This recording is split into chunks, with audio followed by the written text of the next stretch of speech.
They lied to you about what killed the snowmobile brands you loved. It wasn't just bad business or the oil crisis. It was actually a calculated shift that left an entire generation of riders behind. And the guys who run the industry today? They're banking on you forgetting what snowmobiling used to be. Let's start with 1971, the peak, the absolute summit of snowmobiling. 495,000 units sold worldwide in 1 year. That record still stands today. Nobody's touched it, not even close. Last year, only 112,650 units sold globally. Yep, we're selling 77% fewer snowmobiles now than we did 53 years ago. And the manufacturers act like everything's fine. But wait, the story gets interesting from here. In 1971, there were only 1.5 million registered snowmobiles on the trails. By the mid-1980s, even after the crash, there were over 4 million machines out there. 4 million. The market had actually grown in terms of active riders. So why did sales crater? Why did 250 manufacturers shrink to 4?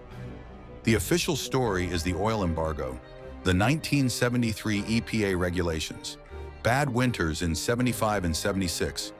And sure, those things happened, but that's not why your favorite brands died. Let me tell you about Scorpion, because what happened to them is what happened to all of them. Scorpion started as trail sled in 1959. Glenn Gutzman and Donald Bergstrom built air-powered machines in a small garage in Crosby, Minnesota. By 1965, they'd patented the first continuous rubber track in the United States. Revolutionary. The Scorpion name became legendary. Vice President Hubert Humphrey called Crosby the official snowmobile capital of the world. Sir Edmund Hillary, the guy who climbed Everest, chose Scorpions for his expeditions. That's how good they were. By 1969, Scorpion employed over 400 people. They were producing 20,000 machines annually. They made their own parts, hoods, seats, windshields, tunnels, clutches, even the rubber for engine mounts and bogey wheels. Total vertical integration. They didn't need anybody. Then Fuqua Industries bought them in January 1969, a conglomerate out of Atlanta. And here's where the betrayal starts. The founders, Gutzman and his partners, got forced out in October 1970, asked to leave the facility and never return. The company they built taken from them. By December 1971, Fuqua expanded the Crosby facility. Everything looked great. Then 1973 hit. Oil embargo, sure, but also massive overproduction. The big manufacturers flooded the market.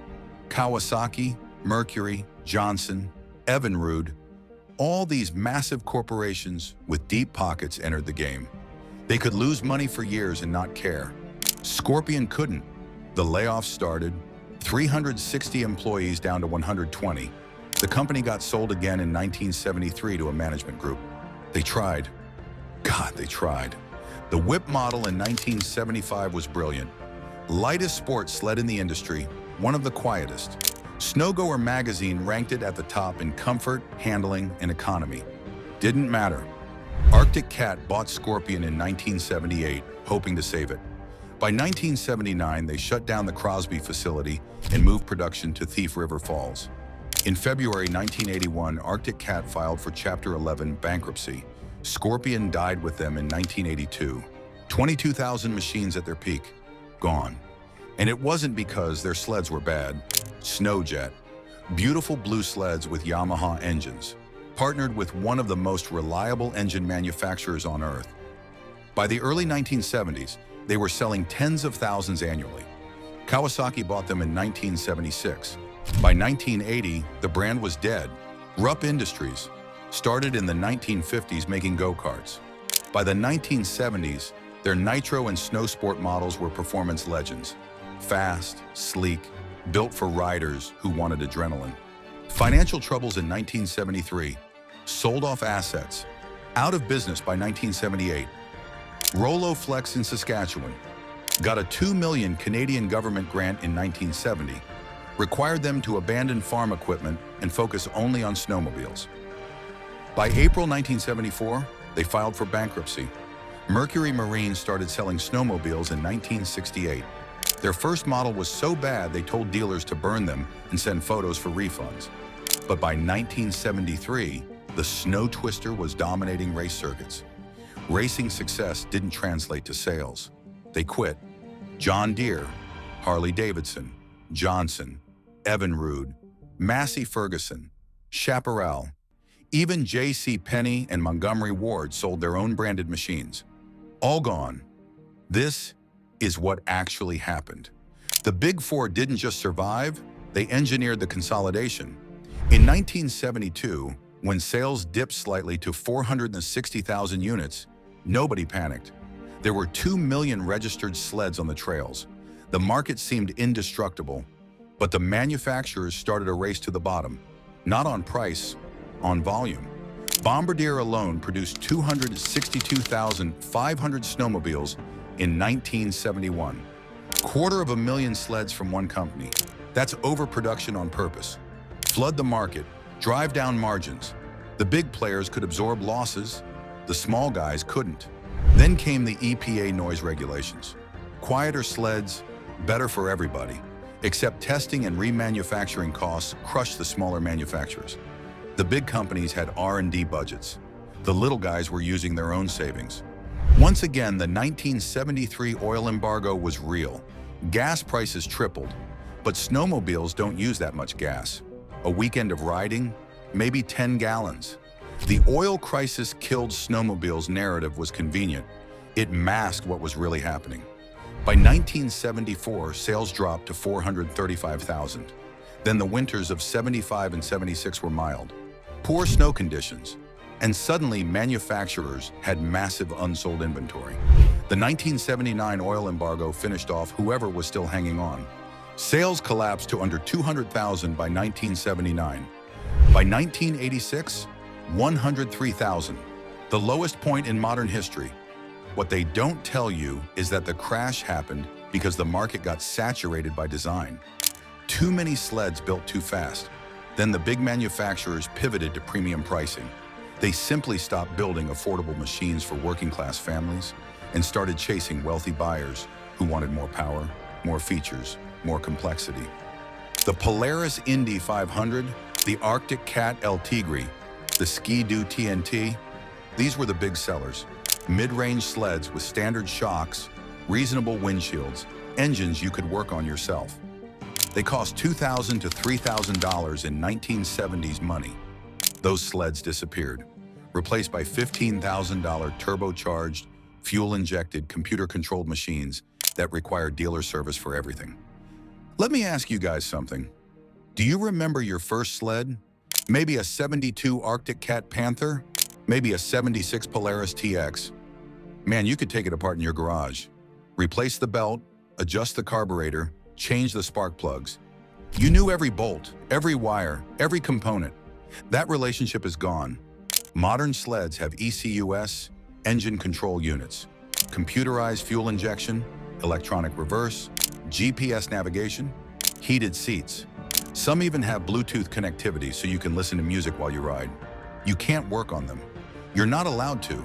The dealer has proprietary diagnostic tools. Try to modify anything and you void the warranty. The manufacturers want you dependent. And the price? We mentioned the $18,499 Sky-Doo. That's not even the top end. A 2025 Polaris Patriot Boost RMKKH-AOS costs $19,499. The Arctic Cat M8000 Mountain Cat Alpha 1, $18,899. Yamaha's Sidewinder SRX LE, $19,699. These are snowmobiles, guys. Not cars, not motorcycles, snowmobiles. Machines that sit unused for 8 months a year in most places. The average age of a snowmobiler is now 54 years old. You want to know why? Because young people can't afford to get into the sport. A college grad with student loans isn't dropping 20 grand on a sled. The manufacturers literally priced out the next generation. I'm not even kidding, I have the numbers. In 1970, the median household income in America was $8,734.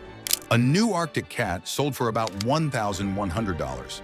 That's 12.6% of annual household income. In 2025, the median household income is roughly $70,000. That $18,500 sled? 26.4% of annual income. Double the financial burden, but it's worse than that.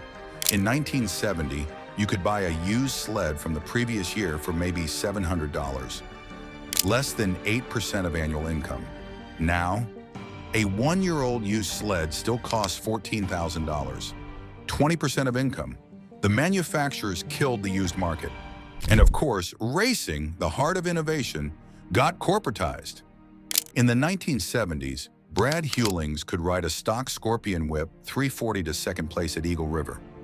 Roger Ebert finished the Winnipeg to St. Paul the Fern 500 on a stock whip. Stock machines, the same sled you could buy at the dealer. Now racing sleds are hand-built, purpose-made machines that cost $40,000 and bear no resemblance to production models. The connection between racing and retail is gone. This is why old riders feel betrayed. It's not nostalgia. It's not about complaining that things were better in the good old days. It's about a promise that was broken. You were told snowmobiling was for everyone, for families, for working people who wanted adventure on winter weekends. The magazines, the ads, the whole culture said, this is your ticket to freedom, to exploration, to joining a community. And it was true for a while.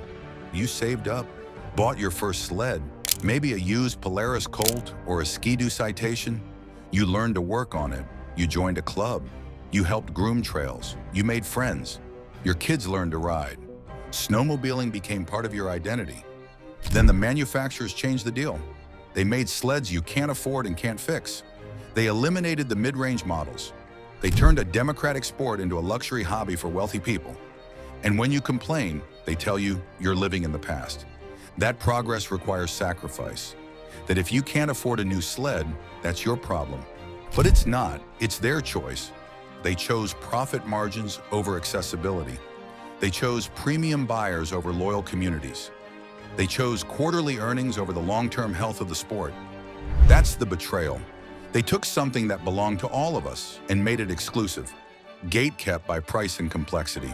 Scorpion, Rupp, Sno-Jet, all those brands died because the big guys squeezed them out. But what really died was the philosophy they represented, building sleds for normal people. Sleds you could own, maintain, and pass down to your kids.